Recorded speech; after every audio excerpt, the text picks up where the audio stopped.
हरे Krishna, Radhe Radhe. Hashtag Kaushiki में सभी लोगों का स्वागत करती हूँ। दोस्तों, आज हम पितृपक्ष कब से शुरू हो रही है, पितृपक्ष की महत्व क्या है, पूजा विधि क्या है और क्या क्या सामान की हमें ज़रूरत पड़ती है पूजा के लिए, इस सभी क्वेश्चंस का आंसर देंगे और इस सभी बारे में आलोचना करेंगे। तो चलिए दोस्तों, शुरू करते हैं आज का वीडियो। हिंदू धर्म में पितृपक्ष का बहुत अधिक महत्व माना गया है। पितृपक्ष में श्राद्ध पक्ष के हिसाब से भी माना जाता है और इस दिन पितरों को श्राद्ध करके उनकी आत्मा की शांति के लिए प्रार्थना की जाती है।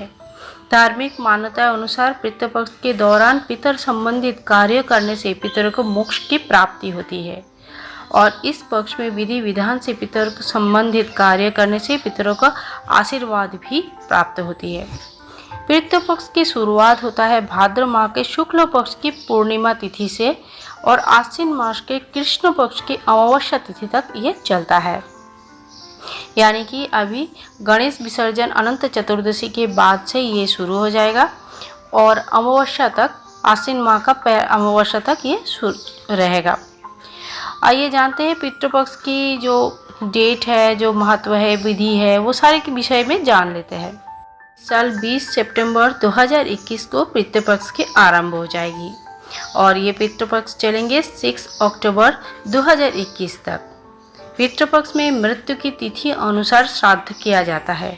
अगर किसी मृत व्यक्ति की तिथि ज्ञात नहीं है तो ऐसी स्थिति में अमावस्या तिथि में उनकी श्राद्ध किया जाता है। इस दिन सर्वपितृ श्राद्ध योग माना जाता है।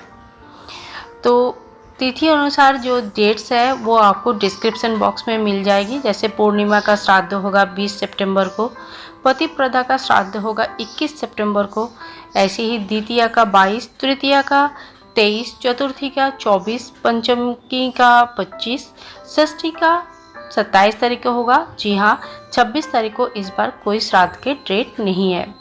सप्तमी का 28, अष्टमी का 29, नवमी का 30 सितंबर को होगा। दशमी का श्राद्ध होगा 1 अक्टूबर, एकादशी का 2 अक्टूबर, द्वादशी का 3 अक्टूबर, त्रयोदशी का 4 अक्टूबर, चतुर्दशी का 5 अक्टूबर और अमावस्या श्राद्ध होगा 6 अक्टूबर को। इस साल 26 को कोई भी श्राद्ध की तिथि नहीं मिल पा रही है। पितृपक्ष का महत्व क्या है?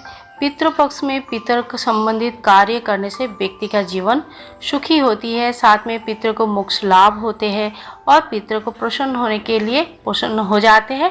इसके वजह से हमें उनकी आशीर्वाद प्राप्त होती है। पितर के आशीर्वाद प्राप्त करके ही हम जीवन में और आगे बढ़ सकते हैं। पितर को दोष से मुक्ति देती है और श्राद्ध करने से उनकी आत्मा को मुक्ति मिलती है। आइए जानते हैं श्राद्ध की विधि क्या है। हमें हमेशा पितृ की श्राद्ध किसी सुयोग्य विद्वान ब्राह्मण के द्वारा ही करना चाहिए। श्राद्ध के कर्म तथा पिंडदान और तर्पण इत्यादि करवाना चाहिए। श्राद्ध के कर्म में पूरी श्रद्धा और ब्राह्मणों को दान दिया जाता है। साथ में अगर किसी भी गरीब जरूरतमंद व्यक्ति है तो उनको भी दान दिया जाता है। इसके बाद गाय, कुत्ते, कौवे इत्यादि पशुओं को भोजन करवाया जाता है। मान्यता है कि काला कुत्ता या कौवा या काले गाय अगर भोजन ग्रहण करता है तो पितृ ने भोजन ग्रहण किया, ऐसा ही हिंदू शास्त्र के अनुसार मान्यता है। यदि संभव हो तो गंगा नदी के किनारे श्राद्ध करवाना चाहिए या भी किसी भी पावन नदी के किनारे ये श्राद्ध होनी चाहिए। यदि संभव नहीं हो तो घर पर किया गया किसी भी स्थान में घर पे ये कर सकते हैं। जिस दिन श्राद्ध है उस दिन ब्राह्मणों को भोज करवाना चाहिए। साथ में भोजन के बाद दान दक्षिणा जरूर देनी चाहिए। श्राद्ध पूजा दोपहर के समय शुरू करनी चाहिए और यज्ञ ब्राह्मण के द्वारा ही मंत्रोच्चारण के द्वारा ये कार्य संपूर्ण होता है। इसके बाद जो भोग लगाना चाहिए उसमें गाय, कुत्ते, कौवे इत्यादि का हिस्सा अलग से रख देना चाहिए और पितृ को भोग लगाने के बाद फिर वो खाना जब आप डालेंगे गाय पशुओं को, तब पितृ का याद करके मन ही मन उनको स्मरण करके फिर आपको उनको खाना देना चाहिए। श्राद्ध की सामग्री क्या क्या होना चाहिए? तो श्राद्ध की सामग्री हम नोट कर लेते हैं।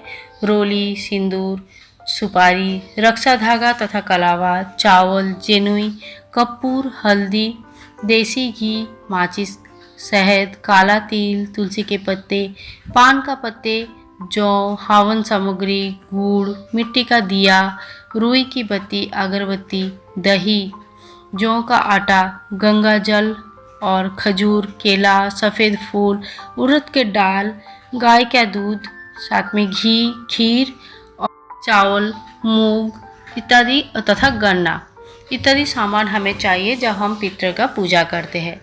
पितृ का पूजा सर्वोत्तम माना जाता है अगर आप ब्राह्मण से प्रॉपर मंत्रोच्चारण के द्वारा करते हैं। अगर कोई किसी के लिए ये संभव नहीं है तो जल्दी वीडियो आएगी कि घर पर आसान विधि से आप पितृ का तर्पण या पिंडदान कैसे करें। तो आज के वीडियो यहीं पे ख़त्म करती हूँ। नया वीडियो लेके जल्दी आऊँगी। तब तक के लिए हरे कृष्णा, राधे राधे।